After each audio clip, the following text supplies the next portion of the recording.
今日表主寄嚟一支勞力士，需要做維修保養。手錶買咗4年，品相保持得唔錯。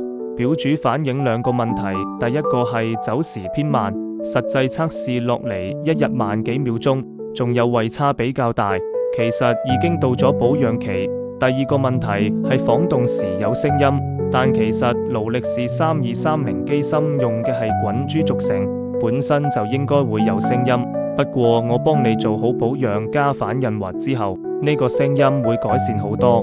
4年冇做保養，機芯入面啲油已經乾晒變質變色，有啲零件仲開始有氧化嘅情況。其實油變質就已經代表你保養得太遲啦。呢度見到都係變咗褐色，仲有2個離合輪嘅鞋子磨損得好嚴重。